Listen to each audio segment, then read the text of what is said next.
ദൈവമേ നീ എന്നിൽ അനുദിനവും വളരണമേ, ഞാനോ കുറയണമേ.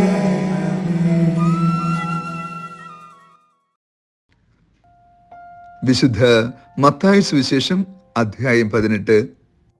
അക്കാലത്ത് ശിഷ്യന്മാർ യേശുവിനെ സമീപിച്ച് ചോദിച്ചു, സ്വർഗരാജ്യത്തിൽ വലിയവൻ ആരാണ്?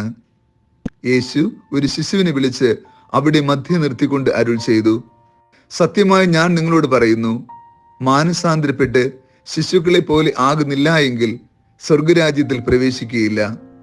ഈ ശിശുവിനെ പോലെ സ്വയം ചെറുതാകുന്നവനാണ് സ്വർഗരാജ്യത്തിലെ ഏറ്റവും വലിയവൻ. ഇതുപോലുള്ള ഒരു ശിശുവിനെ എന്റെ നാമത്തിൽ സ്വീകരിക്കുന്നവൻ എന്നെ സ്വീകരിക്കുന്നു. നിങ്ങൾക്ക് എന്ത് തോന്നുന്നു? ഒരാൾക്ക് 100 ആടുകൾ ഉണ്ടായിരിക്കെ അതിലൊന്ന് വഴിതെറ്റിപ്പോയാൽ 99 മലയിൽ വിട്ടിട്ട് അവൻ വഴിതെറ്റിയതിനെ അന്വേഷിച്ചു പോകുകയില്ലേ? കണ്ടെത്തിയാൽ അതിനെക്കുറിച്ച് വഴിതെറ്റിപ്പോകാത്ത 99 കുറിച്ച് എന്നതിനേക്കാൾ അവൻ സന്തോഷിക്കുമെന്ന് സത്യമായി ഞാൻ നിങ്ങളോട് പറയുന്നു.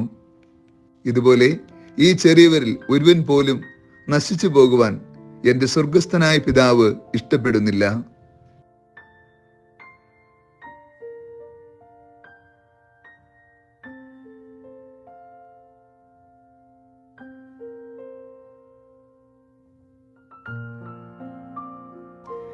ഈശോയിൽ ഏറ്റവും സ്നേഹമുള്ള പ്രിയ ദൈവമക്കളെ, ഈ വിശുദ്ധ പ്രഭാതത്തിൽ നാം ദൈവത്തിരുസന്നിധിയിൽ പ്രാർത്ഥനാപൂർവമായിരിക്കുമ്പോൾ ശിശു സഹജമായ ആത്മീയത ധ്യാനിക്കാം. സ്വർഗരാജ്യം സ്വന്തമാക്കുവാൻ നമുക്ക് വേണ്ട ഏറ്റവും മനോഹരമായ അർഹത ലാളിത്യമാണ്, ജീവിത വിശുദ്ധിയാണ്, ശിശു സഹജമായ ആത്മീയതയാണ്. യേശു ഒരു കുഞ്ഞിനെ നടുവിൽ നിർത്തിക്കൊണ്ട് ശിഷ്യന്മാർക്ക് നൽകുന്ന ഏറ്റവും മനോഹരമായ സന്ദേശം എന്തെന്നോ, ഈ ശിശുവിനെ പോലെ സ്വയം വിനീതരാകുന്നവർ സ്വർഗരാജ്യത്തിന് അവകാശികളാണ്. ഇതുപോലെ ഒരു ശിശുവിനെ എന്റെ നാമത്തിൽ സ്വീകരിക്കുന്നവൻ എന്നെയാണ് സ്വീകരിക്കുന്നത്. അഥവാ ഒരു കുഞ്ഞിന്റെ ലാളിത്യവും വിശ്വാസവും വിശുദ്ധിയും ദൈവാശ്രയ ബോധവും സ്വീകരിക്കുന്നവൻ ക്രിസ്തുവിനെയാണ് സ്വീകരിക്കുന്നത്. ഒരു കുഞ്ഞാട് നഷ്ടപ്പെട്ടു പോകുമ്പോൾ രാവും പകലും അതിനെ തേടി അന്വേഷിക്കുന്ന ക്രിസ്തുവിന്റെ മുഖം ഇന്നത്തെ സുവിശേഷത്തിലുണ്ട്. ഇതാകണം ആത്മീയത. നഷ്ടപ്പെട്ടതിനെ കണ്ടുകിട്ടുവോളം അന്വേഷിക്കുവാൻ, തിരയുവാൻ, അലയുവാൻ കഴിയുന്ന ആത്മീയത. ഒന്നാമതാകാൻ ആഗ്രഹിക്കുമ്പോൾ നമ്മൾ എല്ലാവരുടെയും പുറകിലായി പോകും. എന്നാൽ നാം ലാളിത്യത്തിൽ പുറകിൽ നിൽക്കുവാൻ മനസ്സാകുമ്പോൾ നാം ഉന്നതങ്ങളിലേക്ക് ഉയർത്തപ്പെടും. ഭൂമിയിലെ ചെറിയവരാണ് സ്വർഗരാജ്യത്തിൽ വലിയവർ. ശിശുക്കൾ, ദരിദ്രർ, ഹൃദയവിശുദ്ധിയുള്ളവർ, ലാളിത്യമുള്ളവർ, പങ്കുവയ്ക്കുന്നവർ, ദൈവാശ്രയത്തിൽ ജീവിക്കുന്നവർ, ഈ ഭൂമിയിൽ സ്വന്തമായി ആർഭാടങ്ങളും സൗഭാഗ്യങ്ങളും ഇല്ലാത്തവർ, അവരെല്ലാം ദൈവത്തിരുസന്നിധിയിൽ വലിയവരാണ്. ലോകത്തിന്റെ മുമ്പിൽ ഇതൊരു വിരോധാഭാസമാണ്. ലോകം മഹത്വമെന്നും ധനമെന്നും ശക്തിയെന്നും ബലമെന്നുമെന്നും കാണുന്നതൊക്കെ ക്രിസ്തു അപ്രകാരം കാണുന്നില്ല എന്നതാണ്. കാരണമുണ്ട്, ഈ ഭൂമി എന്നും സ്ഥിരമായി ജീവിക്കാൻ നമുക്ക് നൽകപ്പെട്ട ഇടമല്ല. അല്പകാലം മാത്രം ജീവിച്ച് നിത്യതയ്ക്ക് വേണ്ട സൗഭാഗ്യങ്ങൾ സമ്പാദിച്ച് നിത്യജീവിതത്തിലേക്ക് തിരികെ പോകേണ്ടവരാണ് നമ്മൾ. അതുകൊണ്ട് തന്നെ നാം ഈ ലോകത്ത് ജീവിക്കുമ്പോൾ ഏറെ നിഷ്കളങ്ക സ്നേഹത്തിൽ ജീവിക്കണം. പങ്കുവയ്ക്കുന്ന കൃപയിൽ, ലാളിത്യത്തിൽ, വിശ്വാസത്തിന്റെയും വിശുദ്ധിയുടെയും ബലത്തിൽ ജീവിക്കണം. വഴിതെറ്റിപ്പോയ ഒരാടിനു വേണ്ടി 99 കുറിച്ച് അസ്വസ്ഥപ്പെടാത്ത ക്രിസ്തുവിന്റെ മനസ്സ് നമുക്ക് വേണം.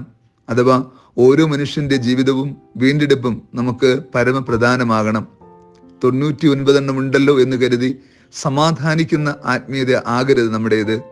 ക്രിസ്തുവിന്റെ മനസ്സാകണം നമുക്ക്. ആ ഒന്നിനെ വീണ്ടെടുക്കുവോളം സ്വസ്ഥതയില്ലാതെ അലയുന്ന ആ കൃപയുടെ മനസ്സ്. നമ്മുടെ ജീവിതവും വീണ്ടെടുപ്പിന്റെ കൃപയാൽ നിറയണം. നിങ്ങൾ ഒന്നാമനാകാൻ ആഗ്രഹിക്കുന്നവൻ അവസാനത്തവനാകണം എന്നും, മനുഷ്യപുത്രൻ വന്നിരിക്കുന്നത് ശുശ്രൂഷിക്കപ്പെടുവാനല്ല, ശുശ്രൂഷിക്കുവാനും അനേകർക്ക് മോചന ദ്രവ്യമായി സ്വന്തം ജീവൻ നൽകുവാനുമാണ് എന്നാണ് ക്രിസ്തു പഠിപ്പിച്ചത്. ആ പാഠങ്ങൾ ഉൾക്കൊണ്ട് ജീവിക്കുന്ന നമ്മൾ കുറച്ചുകൂടി നന്മ നിറഞ്ഞ മനുഷ്യരാകണം.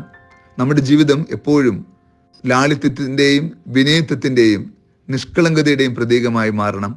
എപ്പോഴാണോ നമ്മൾ ശിശുക്കളുടെ ഹൃദയത്തിലേക്ക് വളരുന്നത്, അപ്പോഴാണ് സ്വർഗരാജ്യത്തിൻ്റെ വാതിലുകൾ നമുക്കായി തുറക്കപ്പെടുക.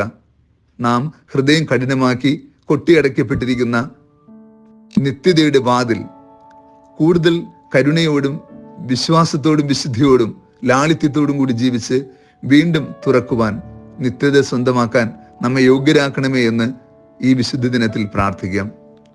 കർത്താവ് നിങ്ങളോട് കൂടെ. സർവശക്തനായ ദൈവം പിതാവും പുത്രനും പരിശുദ്ധാത്മാവും നമ്മെ സമൃദ്ധമായി അനുഗ്രഹിച്ച് ആശീർവദിക്കുമാറാകട്ടെ. ആമേൻ.